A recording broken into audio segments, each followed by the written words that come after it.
Thank you very much to be with us. I think it's a really good moment to organize something to try to understand what happened in Bulgaria. We have already organized a lot of webinar about political instability in Bulgaria, and now we have this interesting results. And I think normally we will finish with instability in Bulgaria. I don't know what will be the next webinar about Bulgaria. I thanks a lot our guests. It is our Bulgarian teams and very great teams. Thank you very much to share your time and your knowledge and your analysis. And I will give the floor to Antony Todorov to begin this webinar to explain the result of the election. Antony, maybe not too long as all participants, because I'm sure that the audience have a lot of questions. Antony, you have the floor. But it seems to me that yes. Thank you very much. Yeah. Do you hear me? Yes. It's I think that I have the connection, but well, so thank you, Jean-Michel. I prepared a short presentation just in this discussion, the presentation of the results. So I will share my screen, okay? Yes, and the sound is not good. It's difficult to understand what you say. The sound is not good. But okay, we will continue. We will continue. Okay, I think that maybe it's better now. Okay. I said that I have a presentation. I prepared a short presentation just to begin this discussion. So I will share now my screen, okay? Yes. Just for the beginning. Yeah. Wow. So this. So what happened, in fact? Why these elections, first of all? 8 elections since April 2021. You can see practically every year, and in 21 we had 3 elections, every year one new election. Between these elections, parliamentary, legislative elections, we had 1 presidential election, 1 municipal elections, and European elections. So a lot of elections. The last government was the government of the GER party, with the participation of the Bulgarian Socialist Party and 1 smaller party, very specific populist party, since November 2024. But in November, 2025, there were major citizen protests against corruption, demanding the government's resignation. And in January this year, the government resigns. So the president of the Republic of that time, Radev, resigns after that in January 26, to launch his political project, Progressive Bulgaria. This is the beginning, let's say. What should we say about these elections? Strong voter turnout. You can see here the graphics in percentages, but always in ballots, votes. So, however, we did not reach the electoral mobilizations of for the elections of 2017. You can see.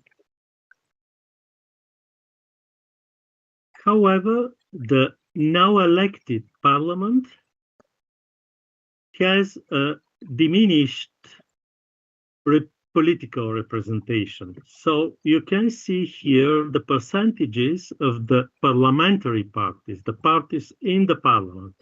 So the newly elected parliament, the parties elected represent somehow 80 and something percent, but during the previous election in October 2024, the representation was much more visible. Well, so the results. You can see Progressive Bulgaria in ballots and in percentage, 55% of the votes, and every other political party in the parliament is much less. So, if we compare with the previous elections of October 24, then we had in the parliament 9 political groups, and no of these political parties, political groups, had no political party had absolute majority. Today, Progressive Bulgaria has absolute majority, and this is quite new. Having in view the long, not so long maybe, electoral history of post-communist Bulgaria, the same situation was in 1997, so 30 years ago. Progressive Bulgaria leads everywhere. We have here the map, the first party number of ballots in municipalities. You can see everywhere, and no poll predicted this result. Almost in all municipalities, except those of the DPS. The DPS is the party of the Turkish and Muslim minority. There you can see in the south and northeast of Bulgaria.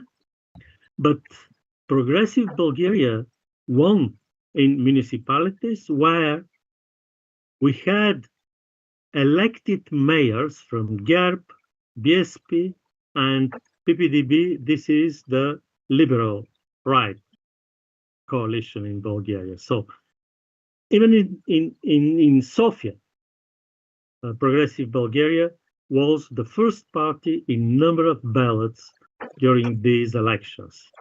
Quite new situation, really. So we can see the defeat of GERB party. GERB party had a kind of political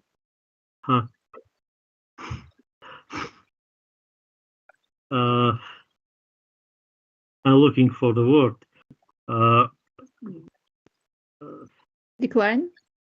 No, now we can see the decline, but since the appearance of the GERB party won every election and was the party with most of the ballots, with only 2 exceptions in 2021, only 2 exceptions, when GERB was not the first party in the number of ballots.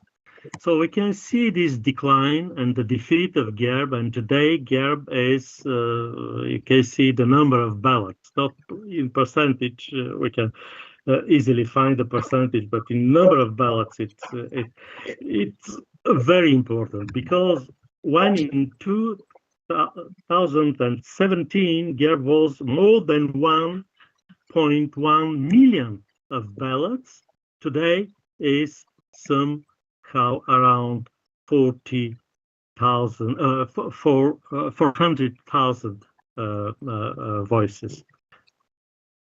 The liberal right coalition of PPDB wins by losing.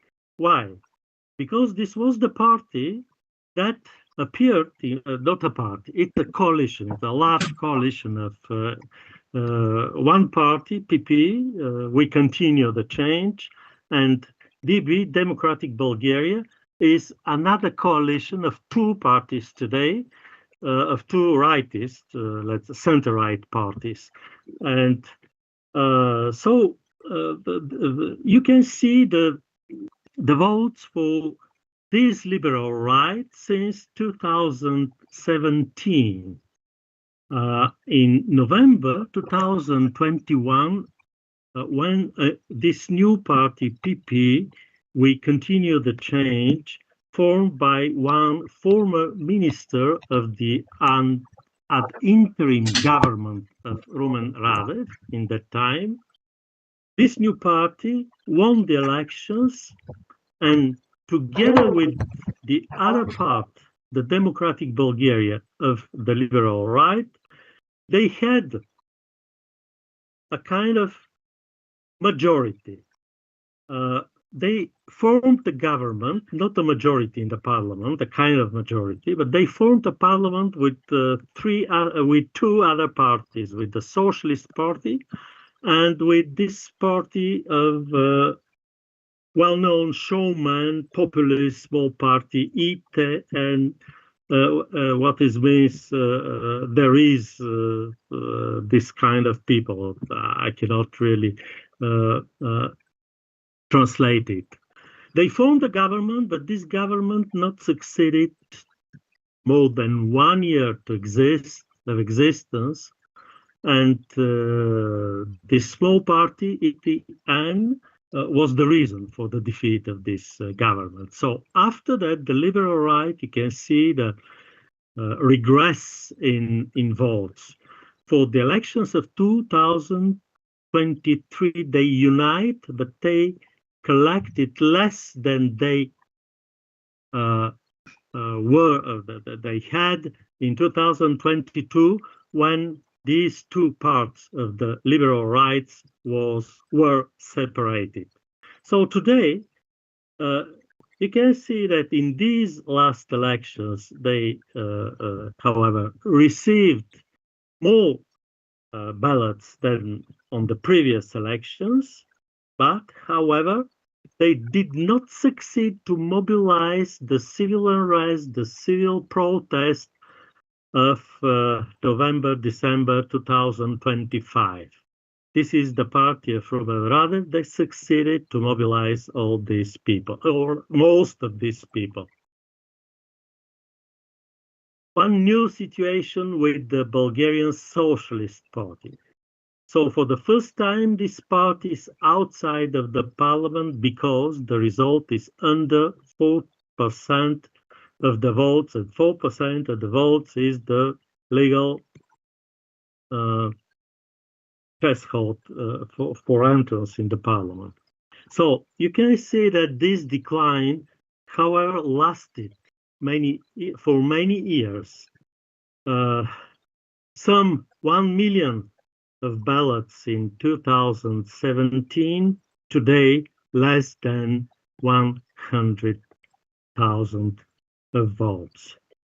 What about the far right?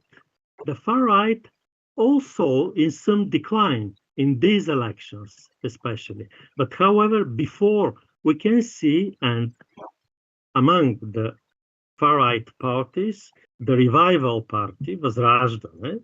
You can see that the revival party, however, since these last elections, has quite visible electoral progress, but they lost a lot of their electors for these elections in 2026. Well, so in my mind, which are the main reasons for that? Main three reasons in my mind. First, of course, the civic unrest against corruption. So many civic protests in 2020, and a kind of repetition of these protests in 2025 in November, December. The second reason, the electoral disappointment. So many elections without positive outcome. And third, and it seems to me an important reason, the Hungarian example. The TISA party victory was just a week before the elections in Bulgaria. And I think that this was a kind of influence of the Hungarian elections, that elections could resolve something. Well, Jean-Michel, I think it was my presentation. Just I'm Thank not you sure very if much. you. No, it's okay. The sound, it's okay. Thank you very much. It's very useful to see what happened. Really, your first explanation, and now I give the floor to Ildiko Otova. Thank you very much. Okay. Hi, hello, good evening. I hope you can hear me well. Greetings from Thessaloniki.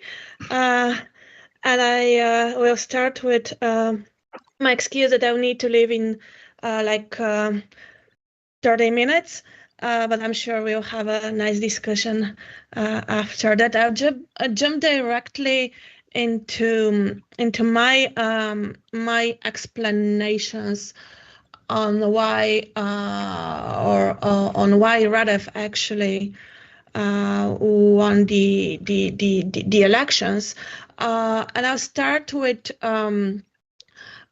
where actually international media stopped, because you've probably remembered that the first reactions of the international media was this circulating this photo of Radev with Putin, and this interpretation that Radev is the new Trojan horse of Russia in Europe.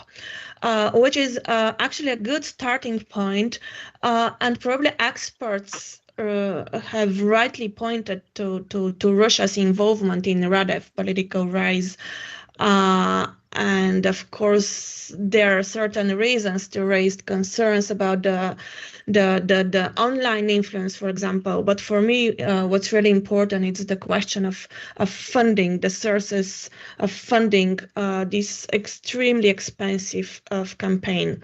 But however, although this is an important question, I think it's quite simplistic to attribute solely Radev's victory to Russia, or to this broader divide between Europe, Russia, this cleavage which is well established in the Bulgarian politics. But actually, it's not because this cleavage exists, or because Russia intervened in this campaign in a certain way, but because actually Radev quite successfully managed to exploit this existing divide. And what's really paradoxical is that he successfully exploited and skillfully in a way exploited it using minimal words and gestures.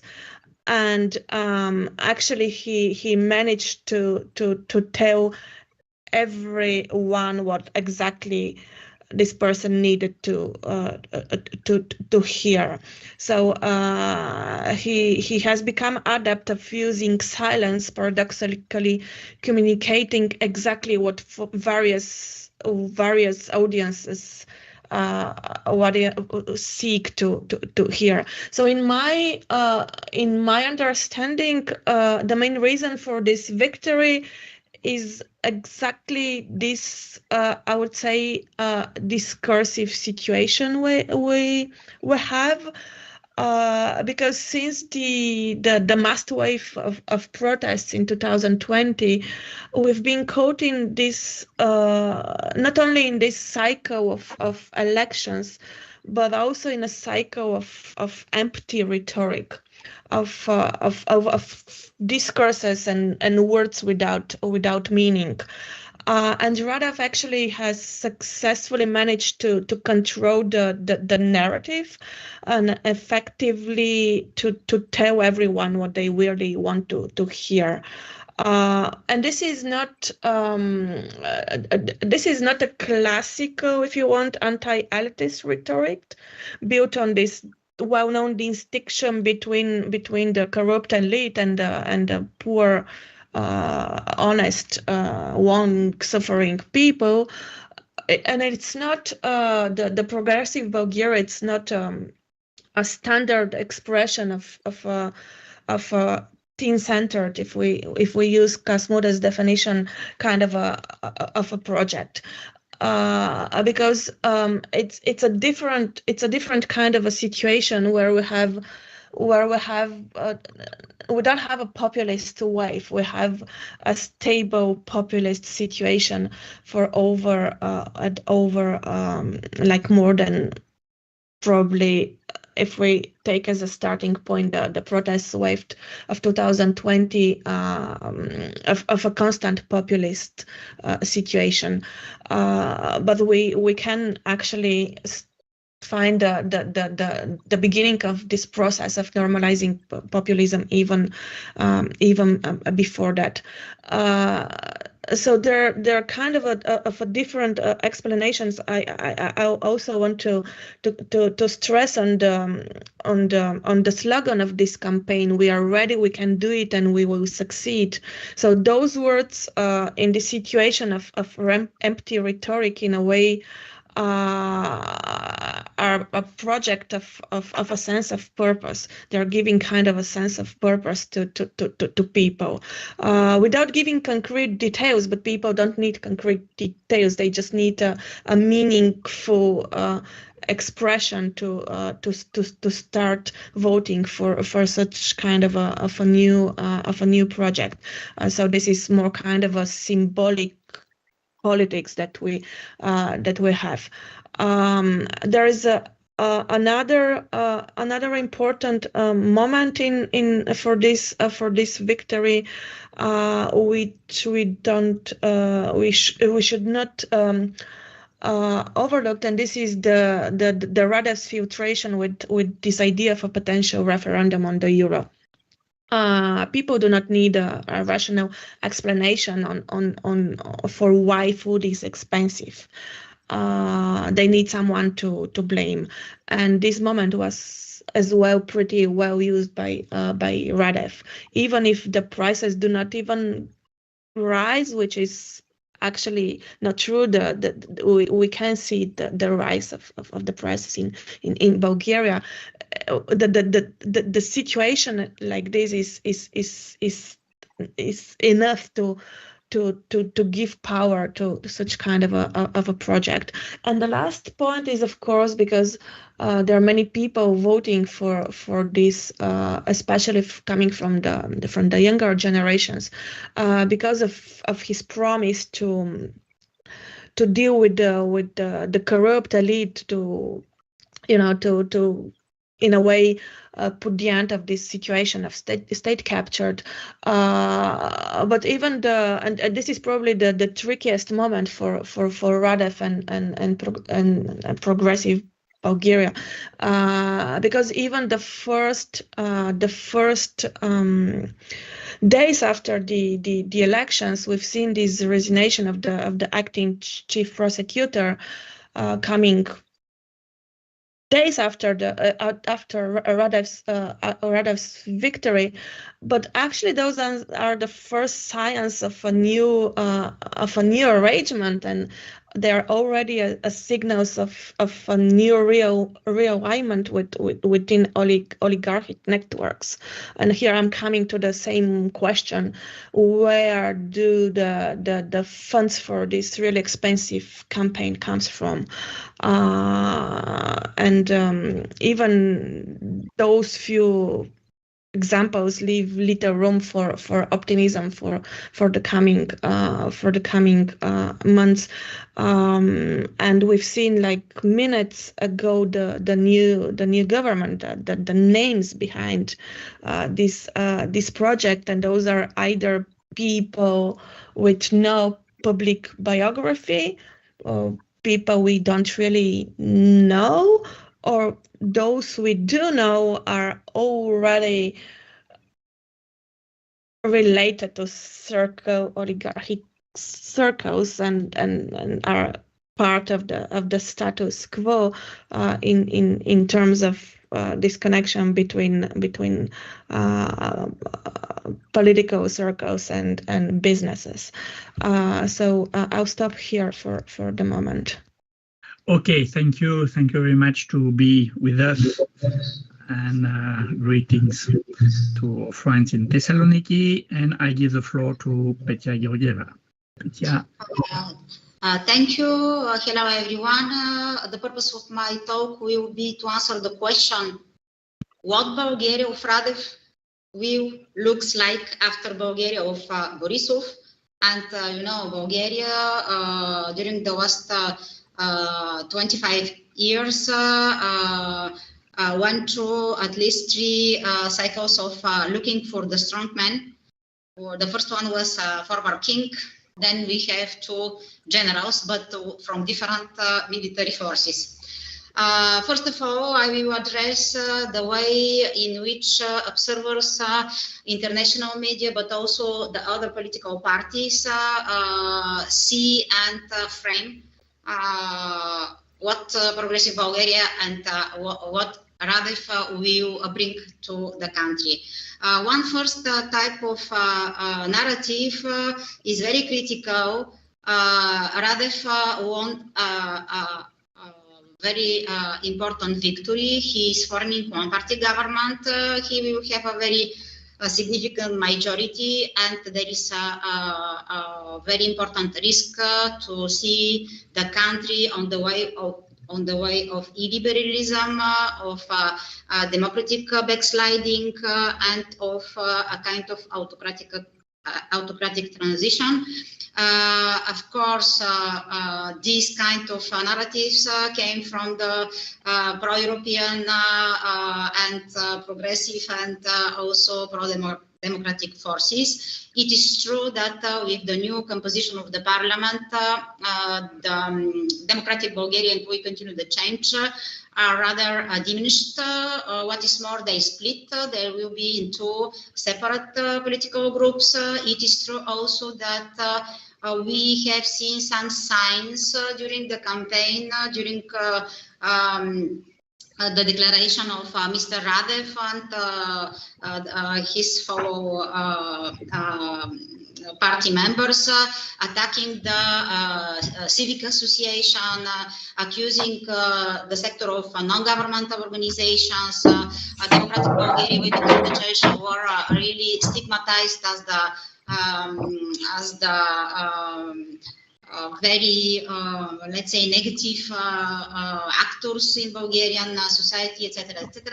In this frame also we have, of course, the claim that Radev is pro-Russian.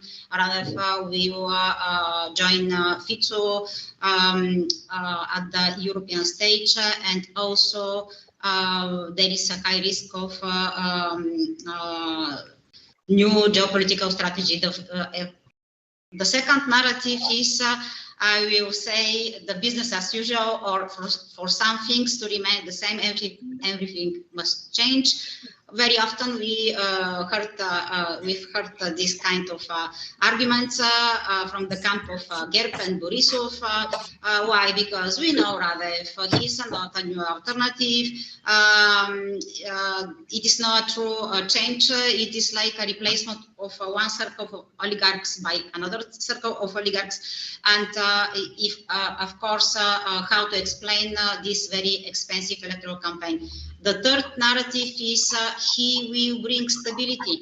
He will be stabilizing the country. The country needs a coherent and long-lasting government, and it will be the end of the protracted crisis. And the last one, coming from Radev's camp, he will re-democratize. He will complete democracy. Bulgaria has already completed his full EU integration. Now it is about the time to build a genuine democracy, inclusive one, to dismantle the oligarchic model, to impose the rule of law, etc., etc. What we can say about his foreign policy, future foreign policy, on the basis of documents, declarations, and also some actions when he was president and he did appoint caretaker governments. it is clear that Bulgaria wants dramatically, radically change its foreign policy. The progressive Bulgaria is pro-European, but Eurosceptic. We see signs of Euroscepticism, because Bulgaria has to assert its interest at the EU stage to defend the interest of Bulgarian citizens, etc., etc.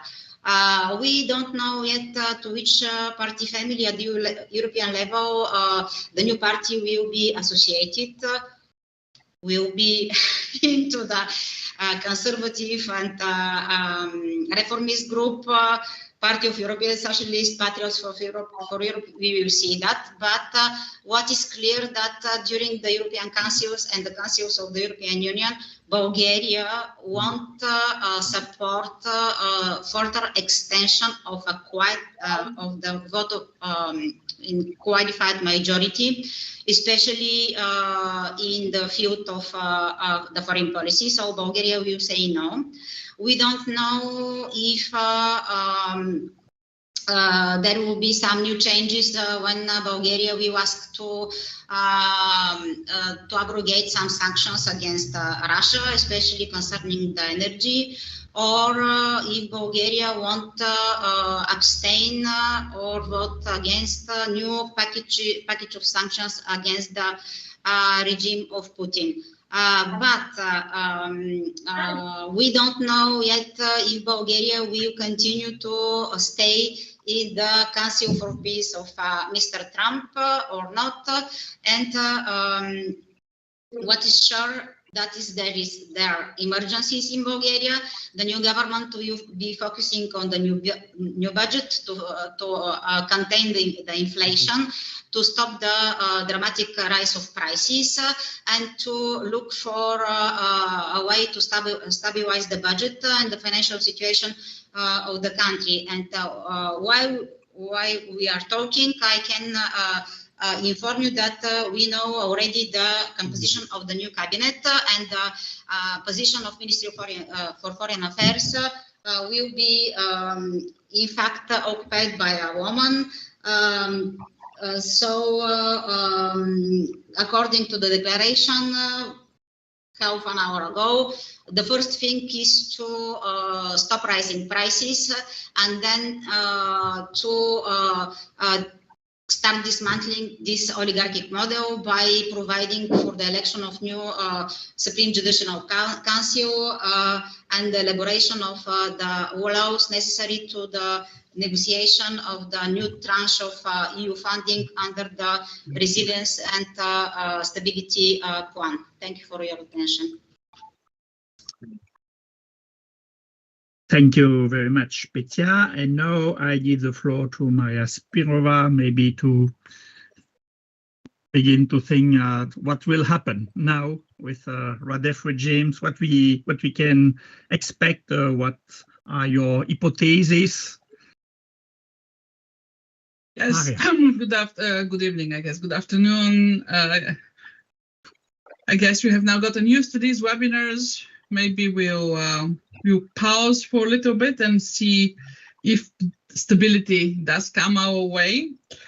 I remain somewhat skeptical, although maybe not.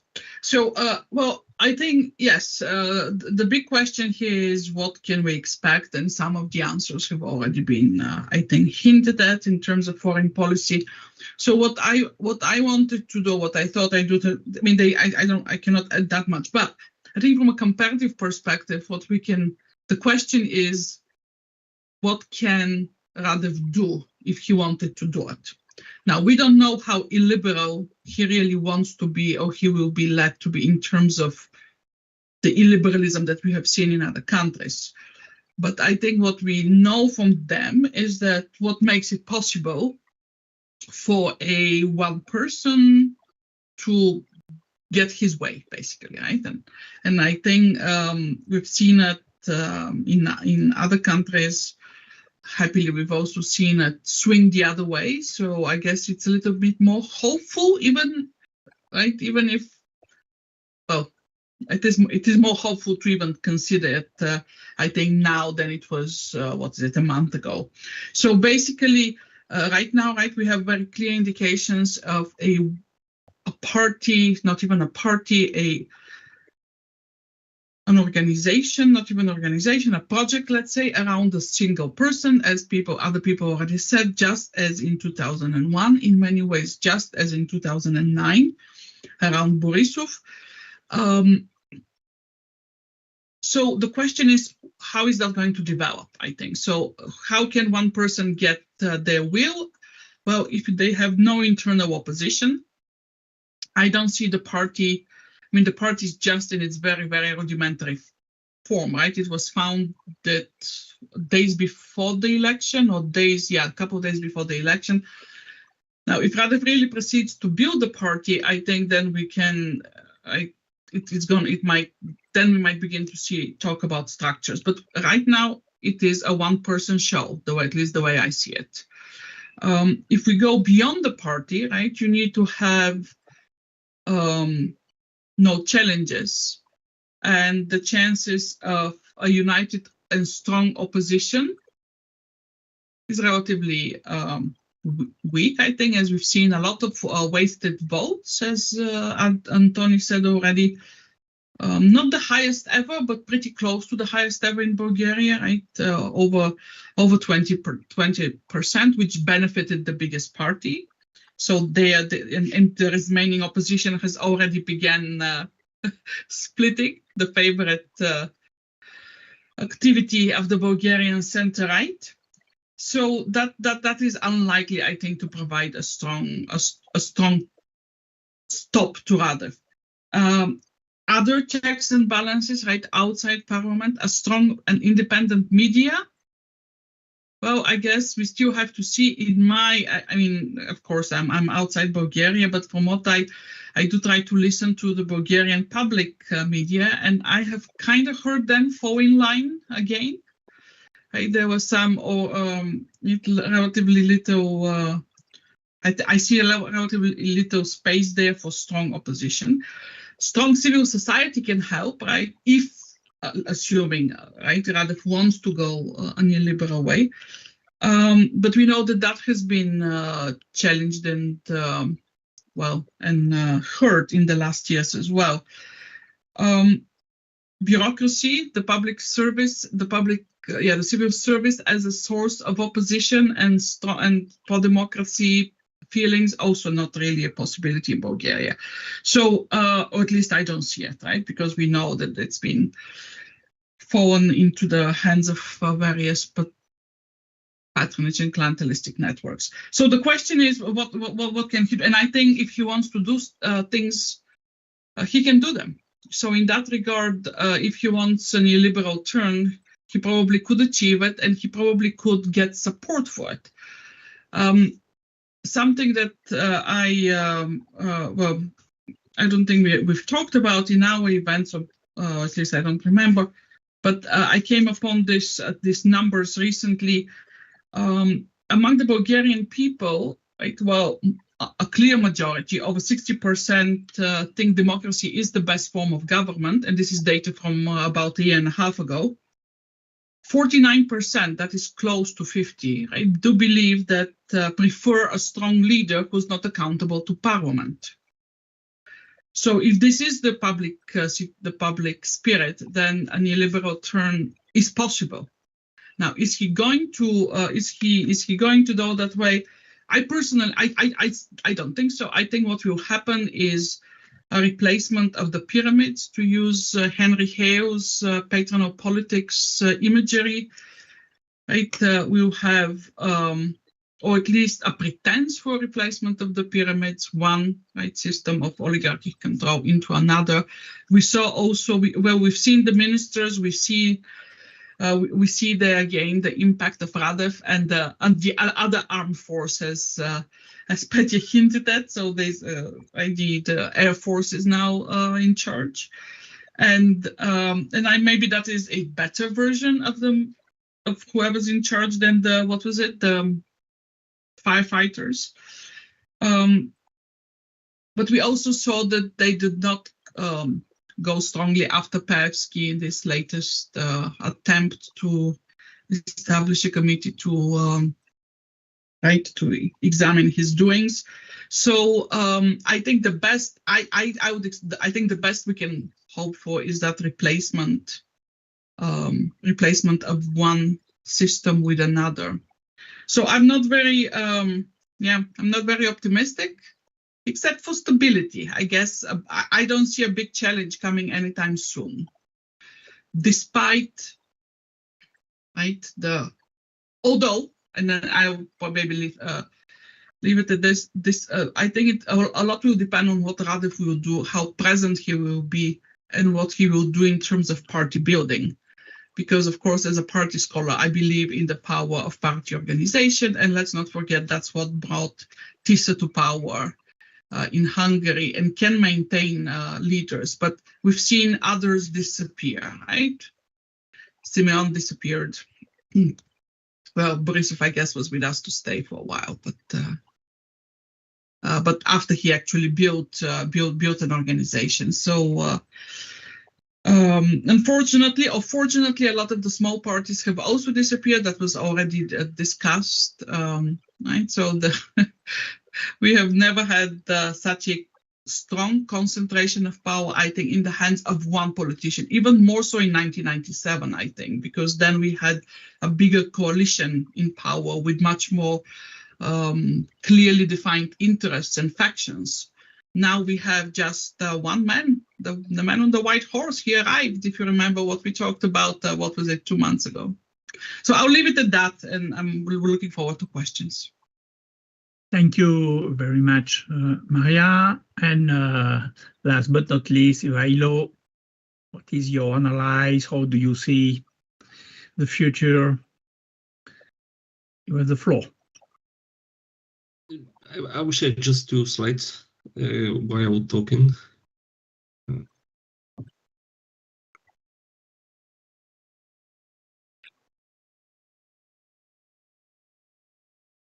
It's visible, yeah? Yes, thank you.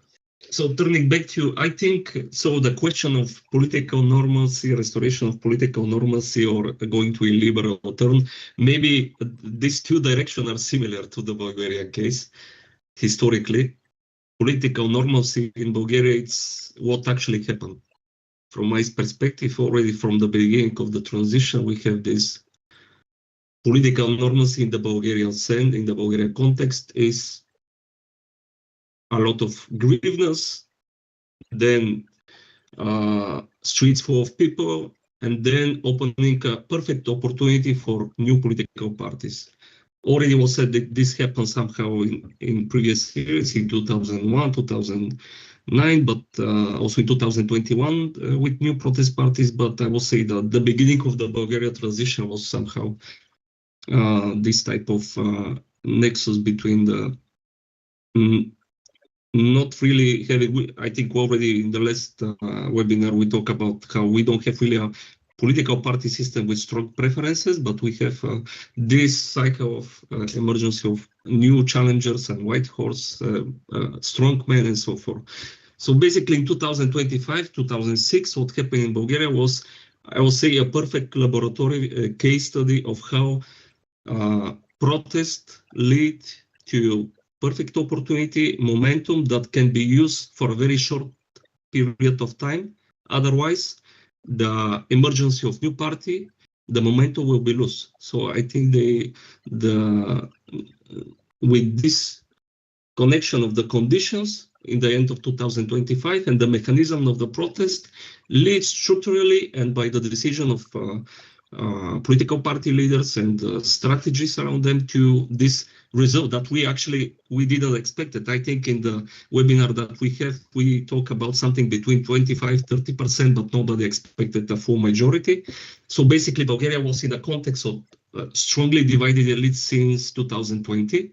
By strongly divided elite, I mean also the division within oligarch groups, political economic networks, and the strong political position. So the organization of this mass mobilization that scale only for 3 weeks from 20,000 to almost 200,000 people around the country was facilitated by a perfect logistic, a lot of resources, by the Democratic Bulgaria and We Continue the Change, also by informal coalition or informal agreement with all oppositional parties, even Revival or Sword or very different political parties that joined the demonstration without having some arguments on the demand. So they agree on the basic thing to provoke government resignation in the end. In the beginning, it was about the budget. And also the economic grievance. So it's already was saying that we have in the last several months and years rapid increasing of prices. And this is a perfect combination of political economic crisis that opened the opportunity for new political party. And the result is like that. But turning back to what we also in the previous speakers, they said it's something that it's already happening. So I think in Bulgaria, the political normalcy, it's like that. We have crisis, political economic, open opportunity for newcomer, challenger, protest voting, and this is all the way. This is the political party system in Bulgaria. It's I call it protest democracy because it's already what we see in this. Even in just half a year, crises that provoke protest demonstration, which open opportunity for new political parties, and probably in several months we will see, or 1 year or 2 years, depending of what the new power is doing in government, there will be disillusionment. This already happened in 2001, only I think around half a year, and then the support to NDSV dropped down by 50% or more, like from around 40 to 20. This also was the case with the so-called Second Democratic Revolution in 97 with CDC. In GERB, slow disillusionment of the core voters, but we see also the results here. So basically here, also I think from 2021, I saw the previous results of all parties that claim to represent the protest, the demands, the protest voting. It was around 1 million.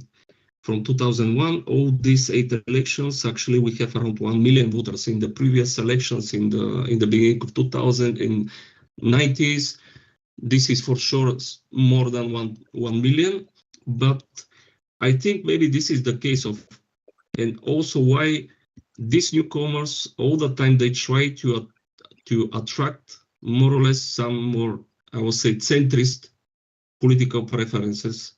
This was the case also with the Radev. Like the political program was not really clearly saying what is the like around the tax system or supporting the business or supporting workers, being to European Union or supporting Russia. It was all the time between, and it's similar to the service about what are this protest voting. Actually, it's disappointed citizens without very clear ideological preferences, but preferences to change the previous rulers. So the question for me, it's now in the next year, what will happen? Because this cycle is from the beginning of the 90s, but whether the Radev full majority government will make the end of the cycle and we are going to what direction?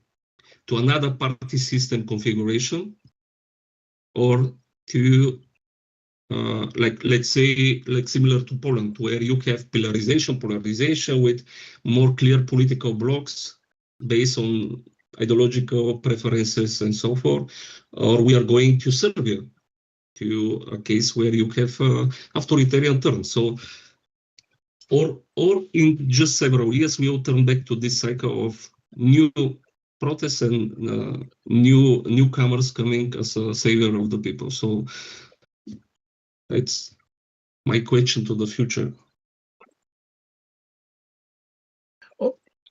Okay, thank you very much. I don't know if between our guests, some of them want to react to one or the speech or not. If you are no reaction, I give the floor to the audience. go. Antony. Oui, justement. Sorry. Just some reaction. Of course, the voters of Radev are so heterogeneous that they could not be kept together for a long time. Only one ideology is able to keep them together. It is clear. So for the project of Radev, it was winning elections is a kind of political survival. Well, but speaking about also of the expansive campaign of Radev, you know, I can show you something here about the campaign. I think that, however, it doesn't look very expansive. If you if you can see window screen, okay, you can see the screen here. Yeah. Can you see the screen? Yeah. So Progressive Bulgaria spent the most of the media advertising, some 2,100 euros, but followed by PPDB 172,000 euros, so only 20,000 euros less, and so on, so on. So, you know, however, these are no really millions. It just to say that when we speak about the so many money in the campaign for Radev, I don't think that this is the main reason for the result. And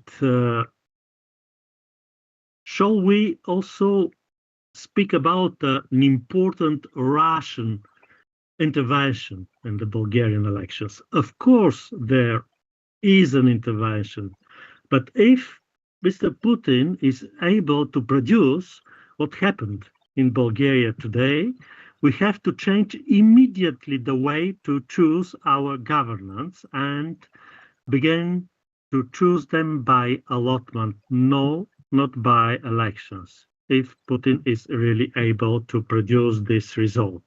However, well, that's just to... Okay, thank you. Ivaylo? A question for everyone. Just, do you think that this win by Radev party and the diminishing of the far right, Revival was almost not entering the parliament. Also, the other populist right parties are under 4%. It's quite very similar to the emergence of GERB and Ataka. When Ataka was really on high, like Volen Sidorov on the 2006 was on the president election 25%, Ataka was rising all the way up, and then appeared GERB. And then Ataka somehow remained around 10%. If we didn't have, in this case, in these elections, Radev, maybe Revival, Sword, and Velice, where they will be maybe 25% in general, like these three parties. So somehow these center populist parties like GERB in the past, now Radev, they at least, like we can say, this is a kind of positive result. Also, they take part of this radical vote in the elections, and I think it's very interesting dynamic that historically happened already, and now I don't know whether someone projected this and strategically decided to, but it's quite interesting. Thank you, Donika. Yes, hi everyone again. Well, last time when we had this discussion, I was telling everybody that they're underestimating the success of Radev, and I think I, on my own, predicted the result more or less. I also wrote a short article about him and his partisan aspirations. But I have three questions about for the panelists. You can answer however you like, whomever likes. The first one is related to the coverage, the international coverage of the Bulgarian elections. I will join Ildiko, and my question is, do you think that the international media and researchers kind of focused on comparing Radev to Orban, or just talking about the relations with Russia while ignoring the situation in Bulgaria?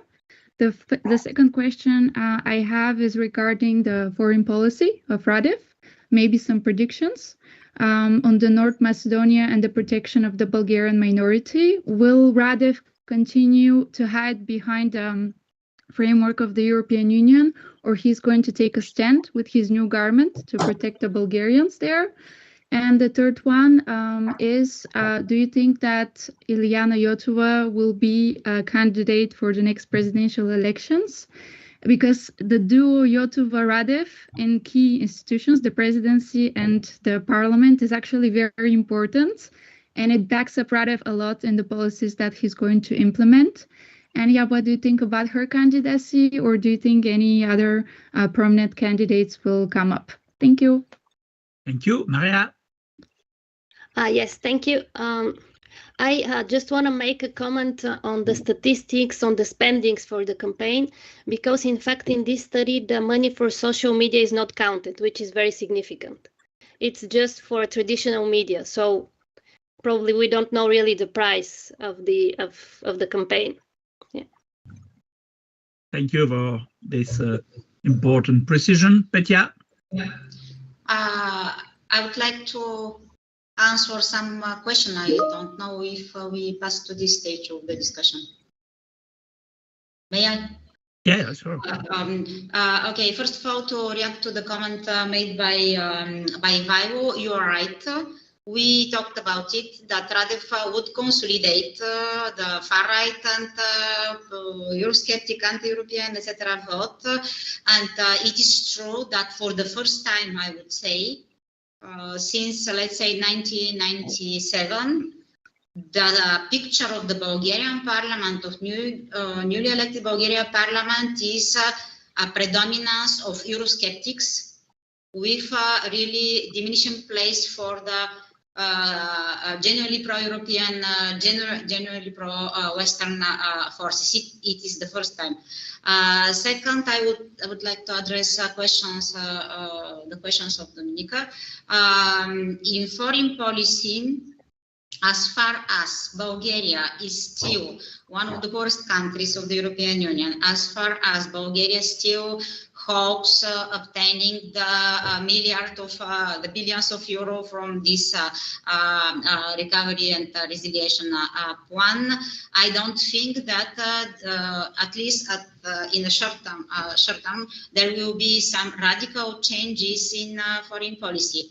What is more, we talk very often on illiberalism, Orban, but the period of Orban and liberalism provided some lesson learned for other candidates to follow his path, which means we will, you want to be liberal, okay, but we will froze billions of euros for you. And some interest and groups supporting Radev, they are waiting for this. So this Euroscepticism would be a soft one, maybe pragmatic one, but without going to radical opposition to the European Union. What I would expect some radical changes only, and if there is a really huge crisis on EU level.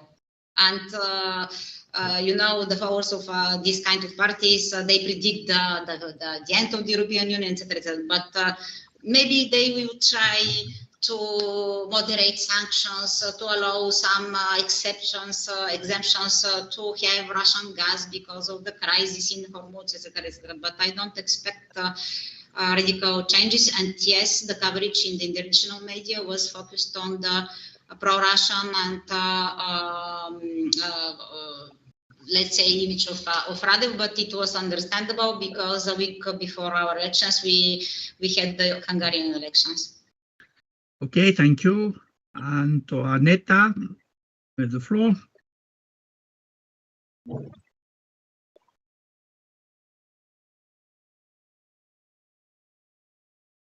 Sorry, I was having some issues with, yeah.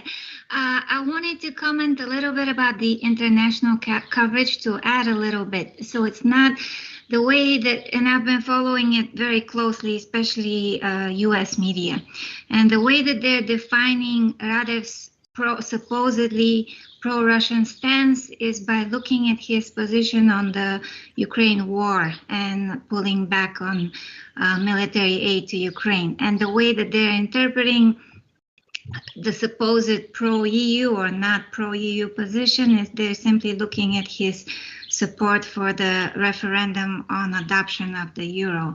So it's been a very, through both of these lenses is how they have looked at, but it's been, I find, incredibly surface level analysis and really not, because I don't believe that either one of these positions of his party are indication of either pro-Russia or pro-EU sentiment per se, because I think his party definitely has exhibited in their position on other issues a pro-EU stance for sure, and have some of their stances, do they have the valence of a pro-Russia stance? Potentially as well, but I don't believe that he is stridently either of those sides. And I think trying to describe it in such a way is reductionistic and doesn't really serve our purposes. Thank you, Maria.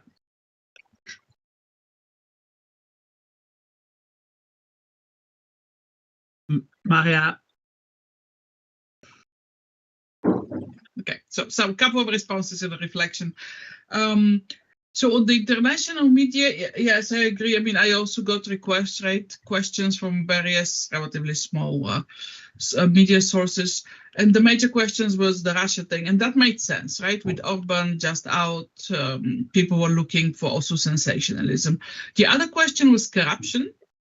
Would he really dismantle the oligarchic model as he's promising? And I think that is really the important question. However, the media being focused on Russia and the EU, once it transpires that he's not going to take major steps in either of these directions, right? It's going to remain, I think, relatively soft Eurosceptic and mixed on Russia, but not really pro-Russian.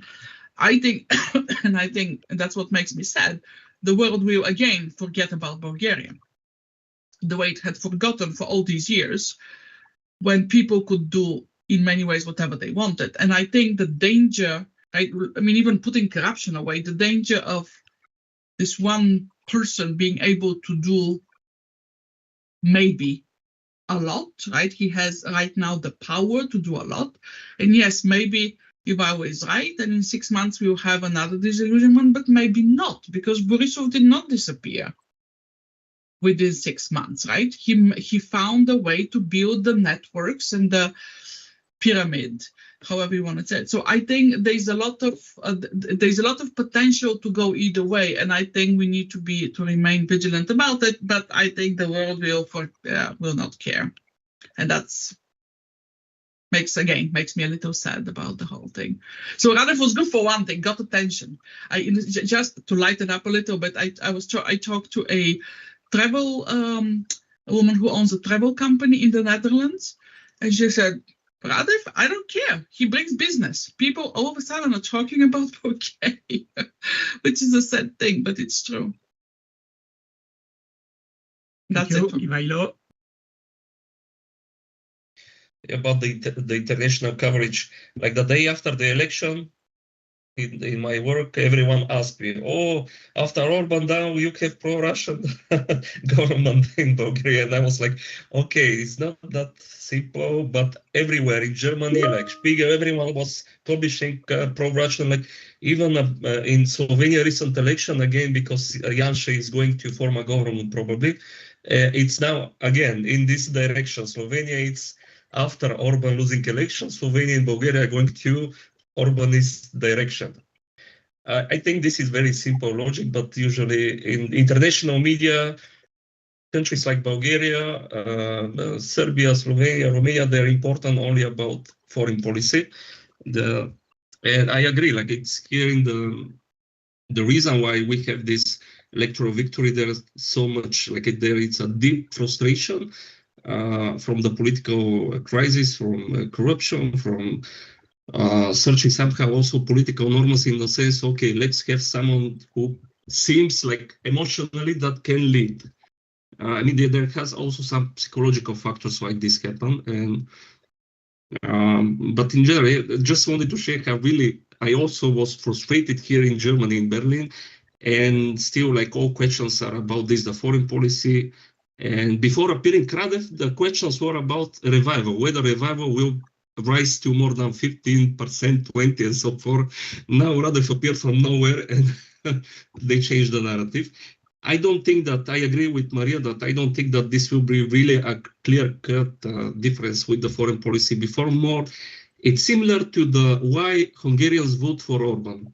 It's somehow emancipation of the feeling that the politicians in these countries are just yes men and yes women. Like they go somewhere and they say yes to everyone. Like Borisov was very good in that, being friend of Merkel, being friend of everyone, and doing and Putin also, like doing whatever they want.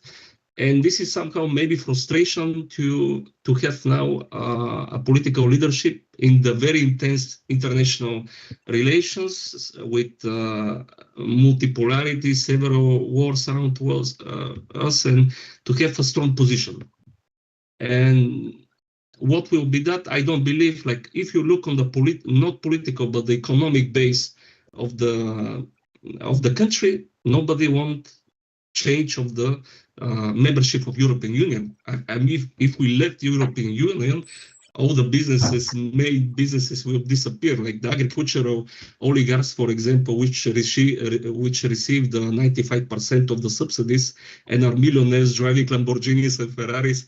They can say, we are against the European Union, but they receive a lot of millions every year from European Union subsidies, and a lot of companies in Bulgaria are so depending of European Union. And Germany is the top import-export partner.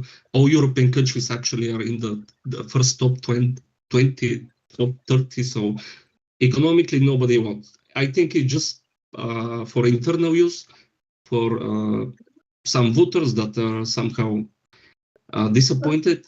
We have rising Euroscepticism for sure. Eurobarometer shows that in the last 10 years we are going more and more down, but still Bulgaria is one of the biggest pro-European countries. But still, I think this is internal use, not dramatic change in foreign policy. No matter that the coverage is like that, I think it's just internal use. The discourse sometimes is different to the practice. Thank you very much. Finally, offer me the opportunity to have questions.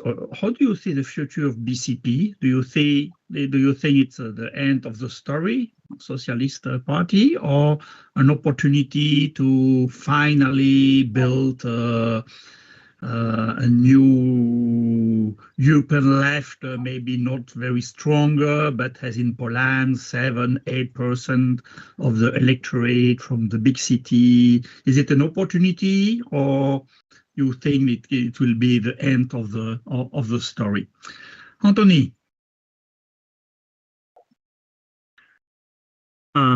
Thank you.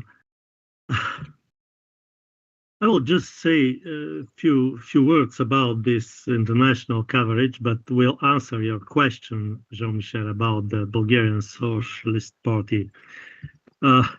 when we speak about, let's say, choice between the East and the West, between pro-European and pro-Russian, what we are talking about exactly? Because when we say we are pro-Western, does it mean that we are pro-Trump, for instance?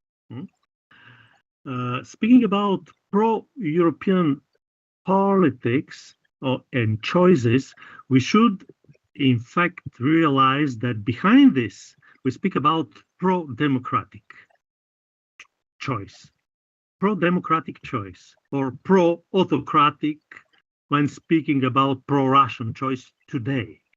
But maybe in the future, Russia will become a democratic country. So I think that we need to understand that foreign policy is not the main element of an electoral process, only in few exceptions, when your country is in war, for instance. But if Bulgaria is not in war, if European Union is not in war, in direct war, I don't think that foreign policy has too much influence in the political choices within the country. I think that in Bulgaria, what happened somehow it was that was the same in Hungary. Need for a change, not really very optimistic, but however a change of this situation which lasted for decades. GERB constituted its hegemony, political hegemony, since 2009. 5 years later, they have their president of the republic, most of the elected mayors, more than 50% of the elected mayors in the municipalities, most of the elected mayors in the biggest cities of Bulgaria. So majority in the parliament.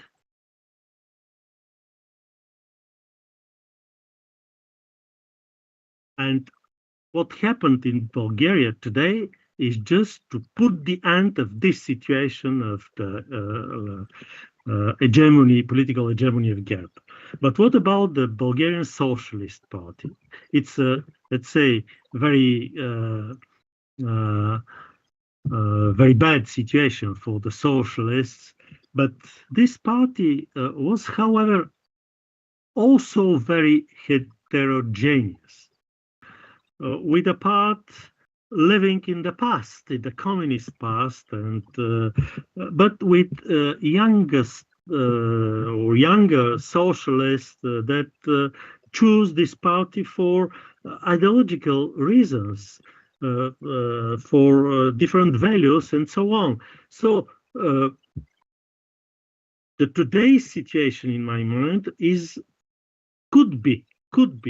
I don't know if it will happen, but could be a chance for this party to become a real progressive left socialist party in Bulgaria, working, of course, with not only his own members and organization, but working with the many NGOs of this leftist non-governmental sector that exists in Bulgaria, even though not so large, not so visible, but however, there are a lot of people in these NGOs. And some of these people, by the way, we can see them in the parliamentary group of Radev today. Some of them will become ministers. I know some of them because I saw them in different meetings and different discussions organized with these NGO left NGOs.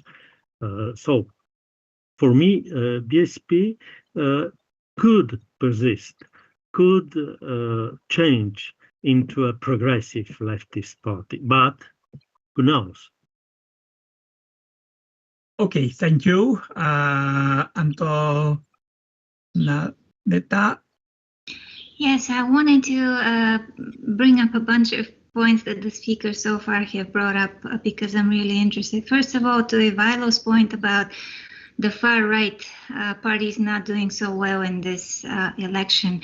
I wonder if it's because Radev's party has done in a very kind of elegant way, I'm not sure that it was planned, incorporated some of the talking points, if you will, of these far-right parties. For example, the far-right parties, I mean, you could call it aggressive nationalism, but he certainly has espoused some nationalistic sort of overtones. So I think he's offering that to their supporters. But also a big one is that his party is really on social issues has been quite conservative. LGBTQ issues, women's rights issues, maybe not the women's rights, but at any rate, I feel like perhaps some of the supporters of these far-right parties saw a little bit of glimpses of something that would match their agenda and their interests.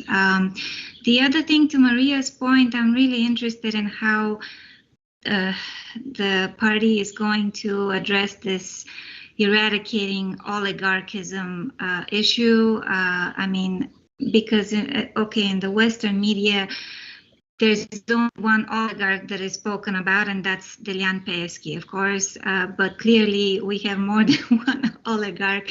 So I wonder, I haven't heard much from the party sort of concrete steps that they, aside from judicial reform, which of course, yeah, but I don't, and I wonder if sort of a inability to deliver on this promise will end up really affecting. And final point, I know I'm talking a lot, wrapping it up, Antony's point about the Bulgarian Socialist Party. So Vanya Grigorova recently came out sort of not a scathing statement, but she felt like Radev is not, even despite his formerly socialist roots and so on, that she doesn't feel that he's going to deliver on some of these kind of working class people issues. I wonder if that will happen, but yeah, I'm going to wrap it up now. Thank you. Petia? To answer your question about the Bulgarian Socialist Party, it could happen, but it will be very difficult. And the main factor would be Progressive Bulgaria. Progressive Bulgaria, the coalition of Radev, in fact, attracted entire party organizations at the different parts of the country. They switched from BCP directly to him. So if Radev disappoint these voters, these followers, if Radev implement rather right-wing policies, austerity, etc., we can expect that some of them will return. But if Radev make more centrist and with social sensitivity policies, it will be very difficult for this Bulgarian Socialist Party to revive, knowing also that they not only they are not in parliament, but they are not entitled to receive public subsidies. And the financial situation of the party is very harsh. Thank you. Thank you very much for your answer. I don't know if somebody want. Okay, if not, it's time to Donika. Yes. Always some question. Thank you, Donika. Yeah. Just to be, I wanted to say that this is the first time in my life, like as a Bulgarian citizen, that I'm living through a majority. So it was actually a big surprise. And I just wanted to ask A very like simple question, because we mentioned the GERP beginnings. Is there a fear or kind of a prediction that the same pattern will repeat, that the Radev's government will put people in regional institutions and that we will live through the same deception one more time? Thank you.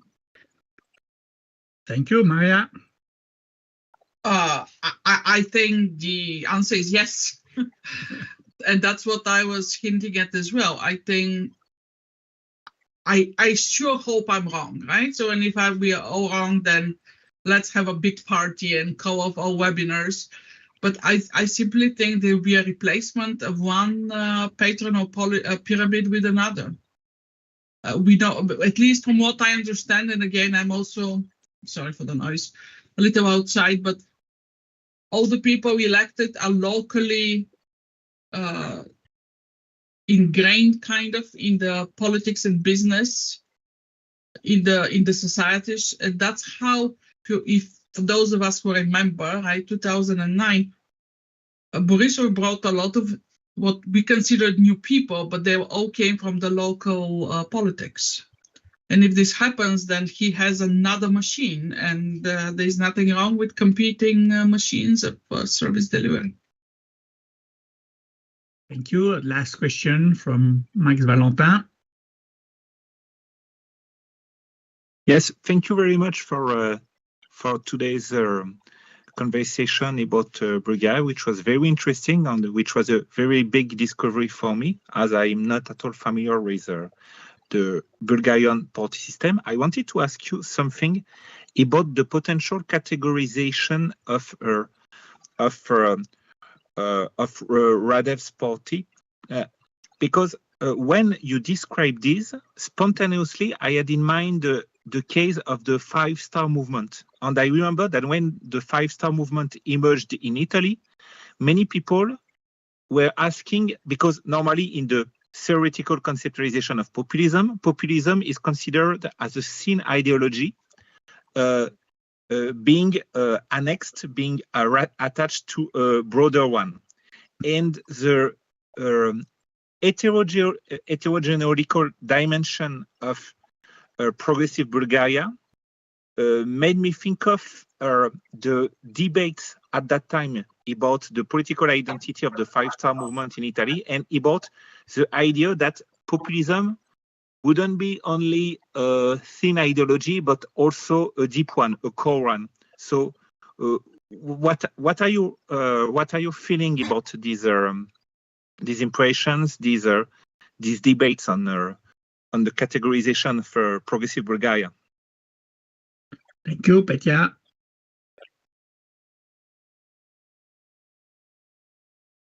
Thank you for your question. Of course, it is a very hyper-personalized populist appeal with catch-all electoral strategy and a big success. I would say that in the case of progressive Bulgaria, maybe we will see some phenomena close to what other scholars from the region called technopopulism or ethnopopulism.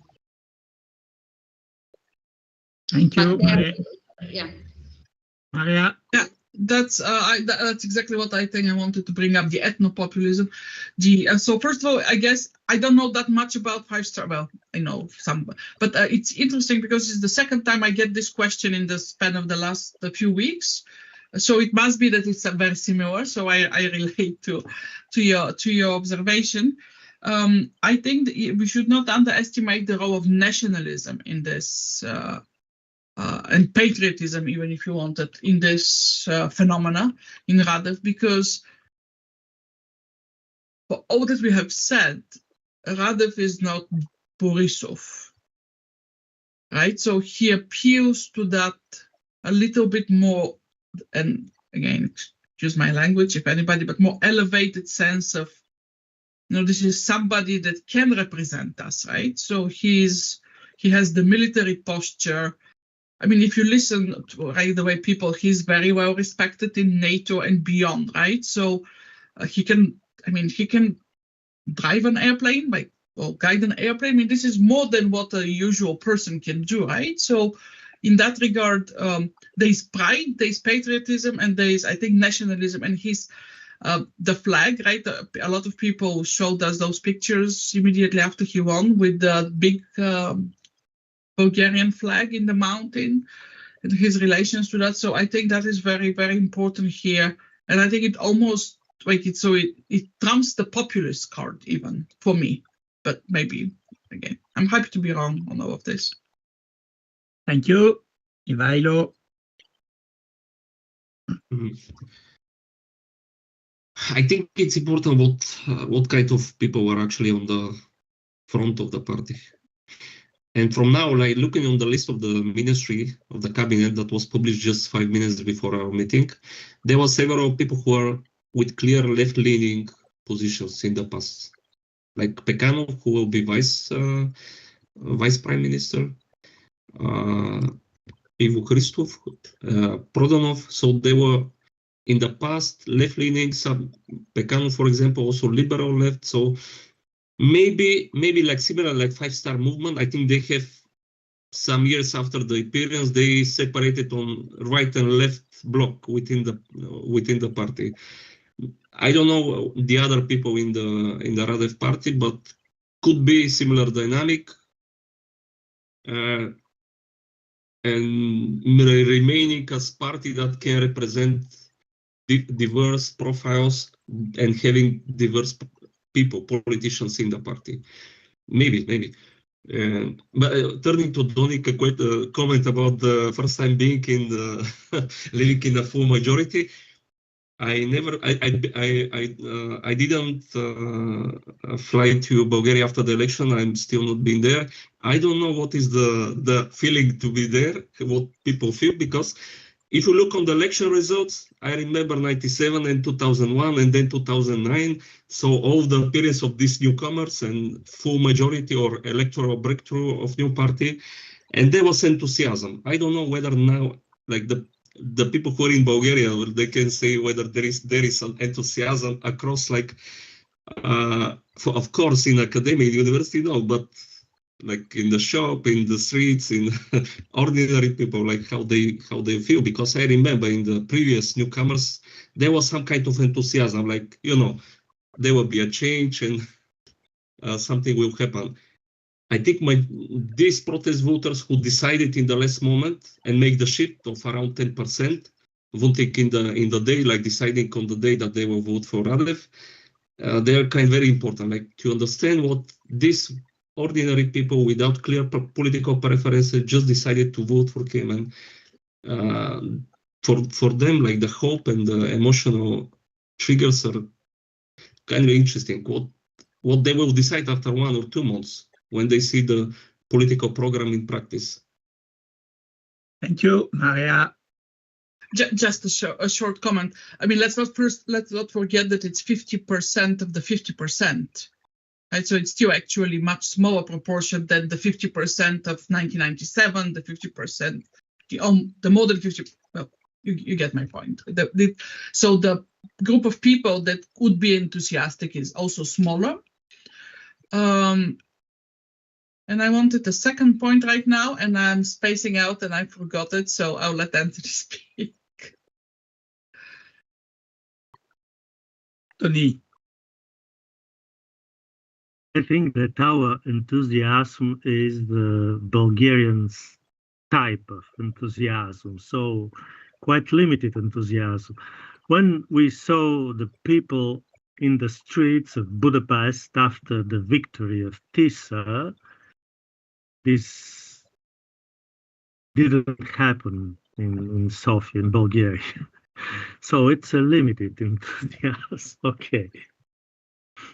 Okay, thank you very much. Thank you for our guest. I think it was a new, very, very interesting webinar. Clear majority, but if we know Bulgaria very well, we know that we will organize soon some webinar to understand what happened. It is one of the pleasure of Bulgarian situation. Thank you very much, and I hope to see you in other webinar. If you have some ideas, some topics, etc., I say this at the end of all webinar. I have no success, but also if you have some transversal to make some comparison between countries, etc., don't hesitate to send me, to propose me names, etc., etc. It is not a personal webinar. I try to make something more collective. Then I will continue to push people and colleagues to make some proposal. Thank you very much. Good evening. See you soon. Bye bye. Be happy. Thank you.